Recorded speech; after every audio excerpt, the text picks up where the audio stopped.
Nelson Mandela Long Walk to Freedom. Questions and answers.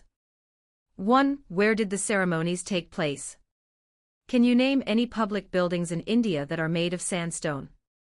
The Union Building of Pretoria was the place where the ceremonies took place.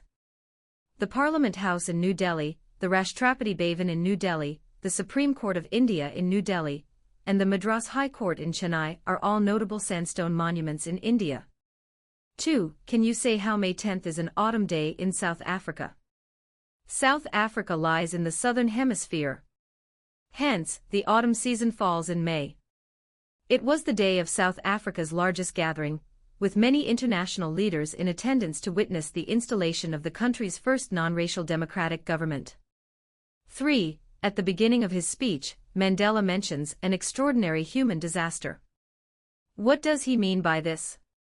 What is the glorious, human achievement he speaks of at the end? An extraordinary human disaster meant that the native Africans and the colored people had to suffer a lot due to discrimination done by the British government. It was a glorious achievement, not only for the Africans but also for the people around the world. A colored person became the president after the country was exploited for many years. In South Africa, the government ensured liberty not only to the black citizens but also to the whites. 4. What does Mandela thank the international leaders for? While addressing everyone in his speech, Mandela thanked all the international leaders who came to witness this glorious moment. He felt privileged to gather international support for his country. It also helped him bring to light the issues that Africans faced at the hands of the British. Mandela becoming the President of Africa was not only their victory but the victory of justice, peace, and human rights across the globe. 5. What ideals does he set out for the future of South Africa? Mandela wanted to work for the upliftment of everyone. He tried to address the finer details that would make Africa a progressing nation in the long run. He focused on the alleviation of poverty and suffering. He also wanted his nation to be free from racial discrimination and a safe place for blacks, white and colored individuals. 1. What do the military generals do? How has their attitude changed and why?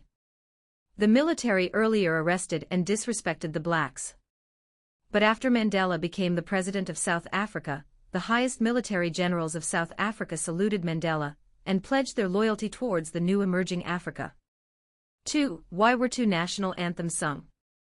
Nelson Mandela wanted to make Africa a safe and equal country for everyone and promote universal brotherhood.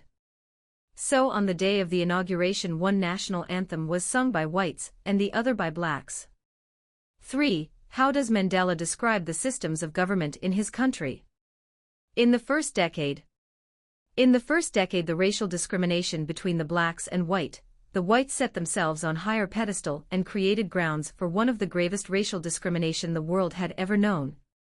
The dark-skinned were treated as inferior in their own land and were denied even basic human rights. In the final decade of the 20th century, the racial discrimination was eradicated and was replaced by equal rights for all, irrespective of their color. 4. What does courage mean to Mandela? Mandela's definition of courage did not mean absence of fear but victory over fear. A man should not be fearless. He should acknowledge the fear and gather courage to fight against it. 5. Which does he think is natural, to love or to hate? It is natural for the human heart to love than to hate, according to Mandela. 1. What twin obligations does Mandela mention?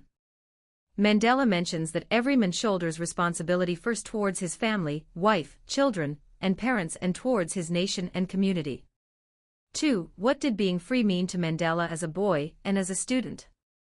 How does he contrast these transitory freedoms with the basic and honorable freedoms? Like any other kid for Mandela, also the freedom meant the freedom to make merry and enjoy a blissful life.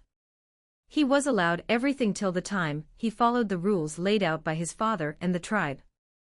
After growing up, he realized freedom had a more deeper meaning and value than he actually thought. It meant equality and honor for all. As an adult, you will have to make sure there is food for the family and honor of the family is held high. 3. Does Mandela think the oppressor is free? Why not? An oppressor, according to Mandela, is not free because he becomes a prisoner of hatred, imprisoned by prejudice and narrow-mindedness. They are stripped of their humanity, and the privilege of being human is taken away from them. 1. Why did such a large number of international leaders attend the inauguration? What did it signify the triumph of? The Britishers ruled over various countries around the world and exploited them for their own gains. Nelson Mandela became the president of South Africa, after so many years of oppression, signified their win against the oppressors. The presence of international leaders at an important event signifies their appreciation of the struggle that Africa went through. It showed that all the nations around the world were standing in unity with Africa. 2. What does Mandela mean when he says he is simply the sum of all those African patriots who had gone before him?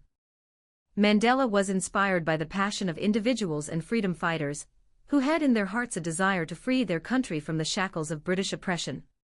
He believed that those patriots who died before him paved this path for him, and without their sacrifice, this would not have been possible. He held their sacrifice as well as the other citizens who sacrificed themselves for the nation at a pedestal. He wanted to pay his tribe for all the lives that were a part of this freedom struggle, and work towards what they imagined future Africa to be. 3. Would you agree that the depths of oppression create heights of character? How does Mandela illustrate this? Can you add your own examples to this argument? Yes, I believe that depths of oppression create heights of character. It is when we face adverse situations, we realize the potential we hold. Adverse situations help us to come out of our bubble and discover the strength that lies deep within us. Nelson Mandela never thought as a child that he would fight for the freedom of the citizens and nations. He was ready to sacrifice himself for the freedom of his nation. He served around 27 years in prison, and then became the first president of independent South Africa.